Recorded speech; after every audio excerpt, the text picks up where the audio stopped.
Okay, this is out of the ordinary for me. My video schedule is 4 pages long. I have over 20 commissions. I am up to my eyeballs in work in my business at the moment. So the last thing I should be doing is making a video about an MLP episode that was released the day before recording this. Yeah, but this episode hit home so much for me, I had to make a video about it. I am a self-employed freelance concept artist. I have owned my own video game company. I now own my own publishing company and have garnered the success I have now due to a lot of hard work and patience. I have had to walk away from opportunities I have dreamt about since I was 10 years old. Now I'm 28 and I have had to close a lot of doors in order for the right ones to open. This includes opportunities in the mainstream art industry. This is as brief as I could put the last decade of my work life. So as you can imagine, this new episode of MLP from season 5, Canterlot Boutique, really hit home for me, and I had to make a video about it.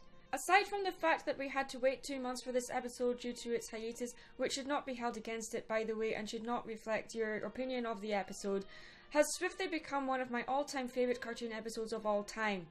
Let me explain why. Since season 1 of MLP, it has been Rarity's dream to own a boutique in Canterlot. That is the equivalent of owning your own studio in a city like London or New York.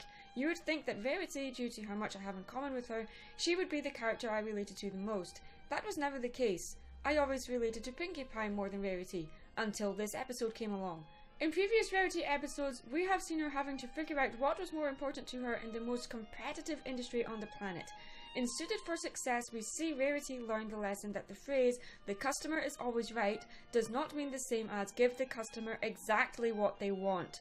As an artist, it is her job to translate what they want into something that reflect their initial idea while still imbuing her own personality into it so that it is instantly recognizable as a Rarity design. It has to make sense as a product as well as a piece of art. And yes, I consider the fashion industry and the art industry to run more or less the exact same way when it comes to the process of gaining recognition and success. It's not all about what you know or who you know, but rather how you execute that knowledge into a good work ethic. Rarity already has a good work ethic. She owns her own boutique in Ponyville and has had the success and reputation, but this is the first time it is in a larger scale. In this episode, we see Rarity's dream of owning a boutique in Canterlot come true, but the moment is snatched away by her manager. Let's talk about this for a moment. This is the first time Rarity has had to use the art of delegation when it comes to her business. Most artists treat their art the same way they would a child. In the past, Rarity has always been the one in charge, has always been the overseer of everything that happens in her boutique. Rarity is an excellent judge of character and has chosen an experienced manager with a good reputation for running a business. How Rarity handles herself when her new manager steps on her toes starts off as shock and disbelief. Was this moment out of order? Absolutely! But Rarity is not about to throw her toys out of the pram in front of all of her new potential Canterlot clients. During the presentation of the new line of dresses, Rarity improvises and goes along with the presentation. Why does she do this? Because Rarity is a good business head. And also because Sassy Saddles is a good manager. But she is not an artist.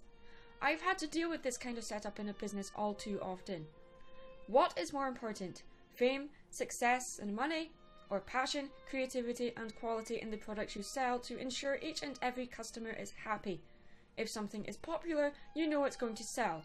But should the security of knowing that be reason enough to sacrifice your passion and creativity? Rarity says in the episode her favourite part of her business is being inspired and seeing the customer happy when they see what she has created for them. At no point does she contemplate about whether or not something will sell. She has the confidence in herself already about the product she creates that the success of her sale is guaranteed anyway because she has already built up her reputation as a reliable fashion designer. With every piece she creates, she treats it with love, ensures the best quality every time. She is consistent. What kills creativity?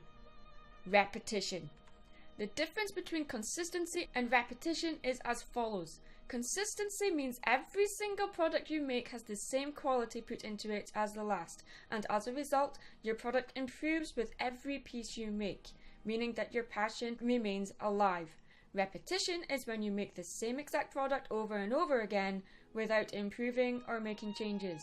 Nothing changes or improves. Everything remains the same. It doesn't matter if it sells. What matters is, it's bloody boring! And eventually that popularity of that product would die and it would kill her business because she put money before quality. Her boutique is not a factory. Her dresses are not manufactured by automated machinery.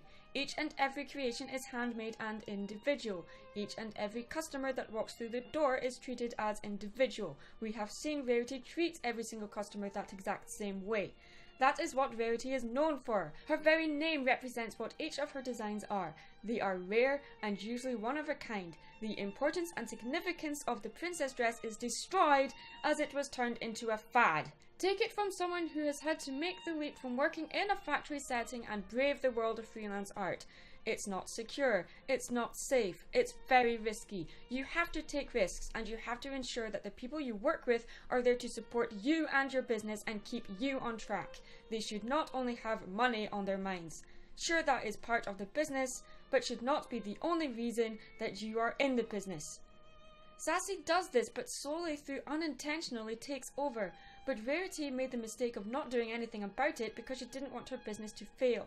Sometimes you have to give up a few things while chasing a dream, and as someone who has walked away from opportunities I have dreamed about since I was a child, this episode really did bring back a lot of bad memories that I don't want to go into here.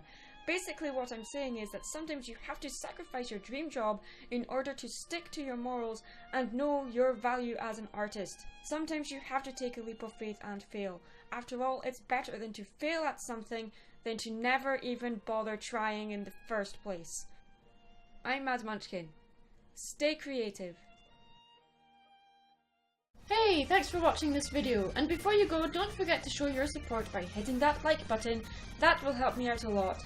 Or if you really liked this video, check out some of my other stuff I've done. And hey, go ahead and subscribe too if you want.